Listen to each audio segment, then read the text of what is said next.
prize. And thank you so much for clicking on this video. And if you're new, please kindly consider subscribing. And don't forget to give this video a like so that it is recommended to many other people by YouTube. Today I have my guest. Kindly introduce yourself and I continue with the video. This is Julius. Greetings everyone who is following. Kindly subscribe, turn on the notification button to always follow what is happening with this channel. Okay, thank you so much, Julius, for joining my live today. Yesterday we talked about Kenya and we said we are going to be talking about even other countries. So please stay tuned. Always follow up on this channel to know when we are going to be talking about your country. Yesterday we talked about 7 unique qualities about Kenya. If you haven't watched that video, please click on this channel. It's the recent video after this one.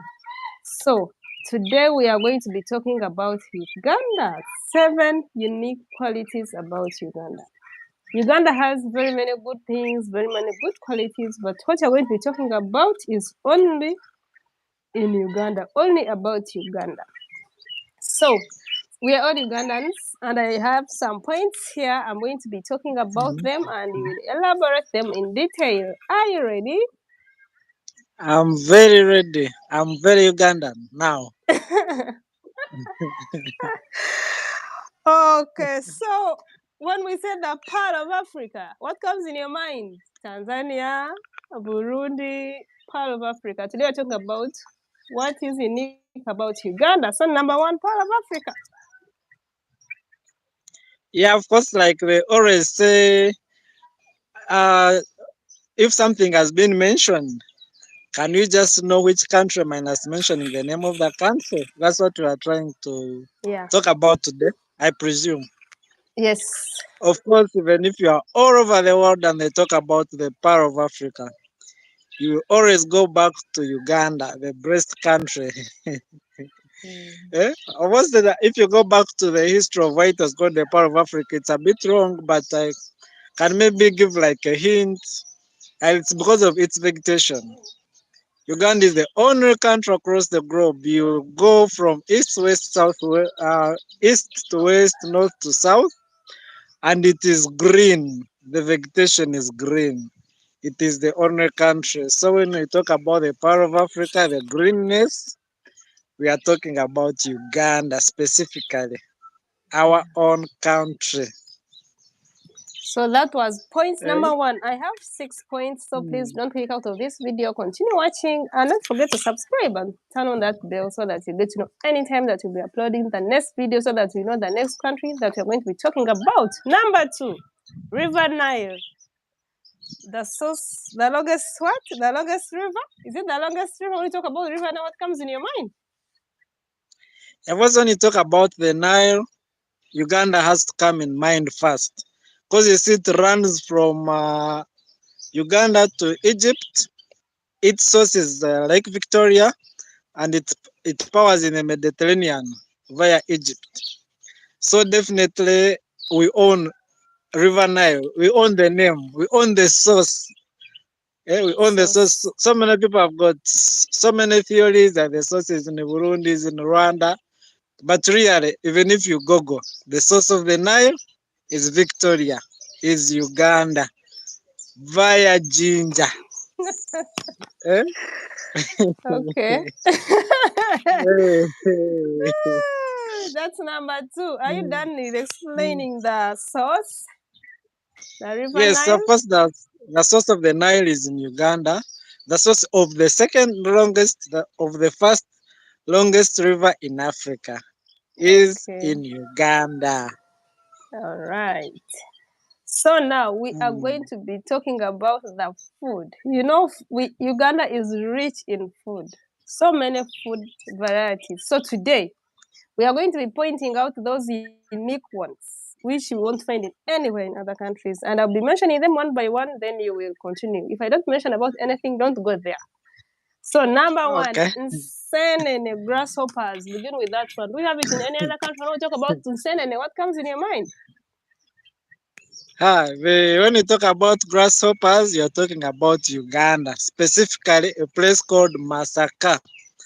Mhm. Masaka is a savanna grassland, which is its habitat. That's where they produce from. So even these our neighboring countries like Burundi, Rwanda, partly somehow Kenya, when they get some of these insects, they are coming from our home. They are coming from Uganda. We talk of Remind them. Unsenene. Because they're I'm usually saying, even reminding us them in Kenya, we have Nsenene. Tell them that those Nsenene are not like born in Kenya. They migrate from Uganda and go there. they are born in Uganda, migrate Yeah. to other places. So when they are Mm. enjoying that delicacy, they should be proud of Uganda. They should at least be Ugandans. That only that those few minutes they'll be eating in Senen. Eh? Like when we Okay. also cross maybe like to Kenya and we eat together and we feel Kenyan. Mm. So when they're also eating our insects, they should feel Ugandan. Talk about the Rolex. When you talk about Rolex, what comes in your mind? Yeah, for those who don't know the Rolex, maybe I could briefly explain how it is made. Okay, it is chapati. You first make a chapati. At least all over the world, people know how to make chapatis. You can make a chapati. After making a chapati, you Mm. also fry an egg. With that egg, the frying of the egg is different from the way you fry your eggs, you people. Our eggs, we add katunguru, which is onion, Onion, cabbage. We put green tomatoes. pepper, tomatoes. So that's when that egg, when you combine it with the chapati, when you roll it with the chapati, that's when it becomes Yeah. a Rolex. If you try to make a plain egg and put in a chapati, my people, that's not a Rolex. We are giving you ingredients which make a Rolex. So if you do that, look for another name, not a Rolex. How you got an Mm. Rolex? You need to have all those ingredients in an egg. Then you put on top of a chapati and you roll and start eating. So it's I've seen like some of these people have foods like they're called roll somethings. So ours is also is made up of a roll because you just roll the egg inside the chapati and you start eating. It's a delicacy in Uganda. It's only Uganda. It's Yeah. like they say what? Bubu. Buy Uganda, build buy Build Uganda, build Uganda. Uganda. So once you're eating our Rolex, you're also supporting us. Eh? And actually Yeah. last year I think there's a gentleman called Raymond. He made the biggest Rolex in the world and is now in the Guinness Book of Records. That's how far we've gone with our Rolex to show that it is Ugandan. It's already in the Guinness Book of Records. You need to search for that guy called Raymond. I think he has a YouTube channel. You will see. They brought the Guinness Book of Records appropriators in Uganda to follow up this guy. It was a very interesting project. He spent almost like over 20 million Ugandan shillings and so many workers. You need to check it out. That's the Rolex we are talking about. It's even in the Guinness Book of Records. Okay. Then Luombo. When we talk about Luombo, is it prepared in any other country? You have traveled some number of countries. Have you eaten Luombo elsewhere apart from Uganda? I have not found it anywhere. The people have tried calling it Ruombo, actually put the food in these tinned containers. Mm. They are called boxes. Eh? Mm. That's why Yeah. they put their food and they call it Ruombo. Mm. But my dear friends, that's not Ruombo. The Ruombo we are talking about is prepared in a banana leaf. You get a banana leaf, whether it's meat with soup. Eh? Don't forget, we put all these things in a banana leaf, but some have got soup. Eh? Some have got Mm. soup. You can maybe make like chicken, goat, beef, but all those things you're talking about, they've got soup in a leaf. So Mm. when someone talks of Luombo, it's Ugandan made. It's specifically Ugandan. So we are trying to talk about things you may talk about, and actually, someone knows you're talking about Uganda without mentioning its name. Yeah. Mm. So now we are going to talk about like how you go to the restaurant and then order for food, like when they are serving you. When you're ordering for food, how do you order? Are we like different? Like how we order and be like, I want this and this. So I want this and this. Tell them what Mm. what I'm trying to mean.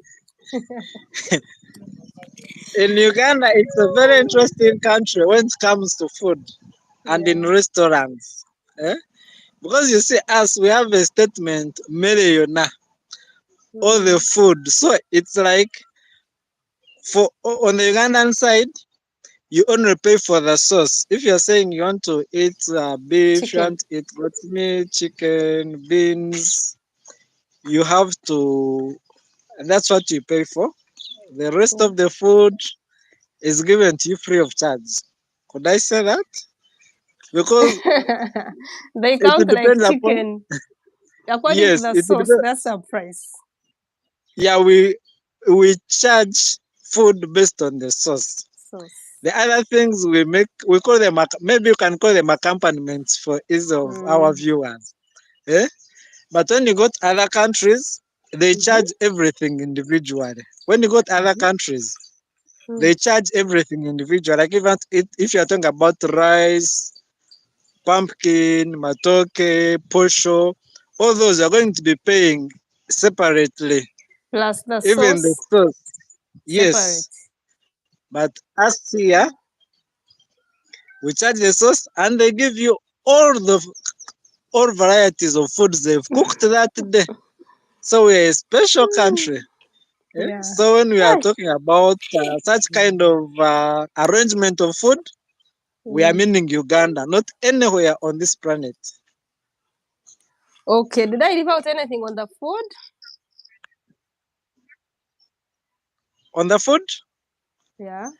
I think you've talked about most of the unique foods we have. Yes, maybe the steamed matoke, no. Okay, other people could have Talk it. about the bananas, like banana plantation. Yes, when you talk about bananas, you're specifically talking about two countries in the world: India, which is the largest, and Uganda is the second. So when you are talking about matoke and you are talking about matoke in relation to Africa, Yeah, surely you cannot leave out Uganda. Uganda. Eh? That's Okay. why we shall always eat them boiled, roasted, steamed in all forms of. Okay. Okay. Thank you so much, guys, for being with us up to this time. If you haven't subscribed, please kindly subscribe and turn on that bell so that you get to know the next time we'll be uploading. This point about food has been a long one. So now we are going to number 4. Julius, talk about the tourism and those unique animals that Uganda has that you won't find elsewhere. Yeah, they are mainly two. I think we Mm. have the climbing lions in Kidepo National Park and I think in Queen Elizabeth. Really, when you talk of climbing lions, people know you are talking about Uganda. When you talk about the mountain gorillas, these big, huge animals, you're Mm. talking about Uganda specifically in the west. That is Kanungu, Kisoro, those areas. That's where you'll find those precious animals.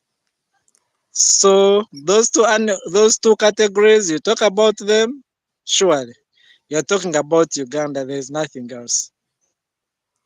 There are climbing lions and then other regular lions. What do you mean? Yes, the kind of Uganda we have two types of lions.